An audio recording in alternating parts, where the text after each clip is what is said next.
नमस्कार, आपण पाहता दक्ष टाइम्स 24 लाईव्ह.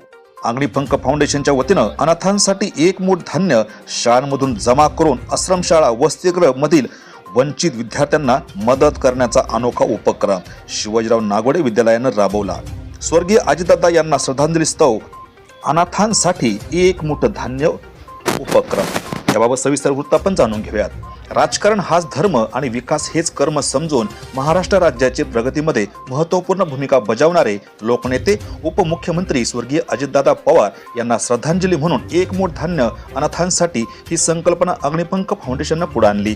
यातील महत्त्वाचा भाग म्हणून शिवाजीराव नारायणराव नागोडे विद्यालय वांगदरी या विद्यालयानं प्रत्यक्षात अंमलात आणली. आज संस्थेचे अध्यक्ष व नागोडे कारखान्याचे चेअरमन राजेंद्र नागोडे यांच्या प्रमुख उपस्थितीमध्ये तसेच मुख्याध्यापक, शिक्षक, ग्रामस्थ व विद्यार्थ्यांच्या हस्ते एक मूठ धान्य जमा करण्यात आले. या उपक्रमासाठी शाळा आणि विद्यालयांबरोबर आंतरराष्ट्रीय धावपटू ललिता बाबर तसेच पुणे उपजिल्हाधिकारी अरुण आनंदकर, नवनाथ दरेकर, अनिल पाचपुते, विठ्ठल वाडगे, बाळासाहेब दांगट, मिलिंद भोईटे हे धान्यरूपी मदत करणारे दाते बनले आहेत.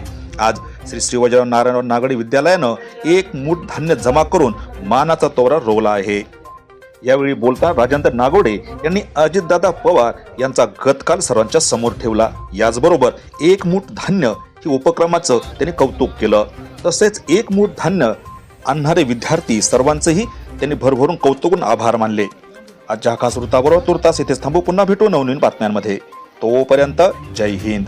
दक्ष टाइम 24 लाईव्ह साठी श्रीरंग साळवेसह दत्ताजी जगताप, श्रीगोंदा, अहिल्यानगर.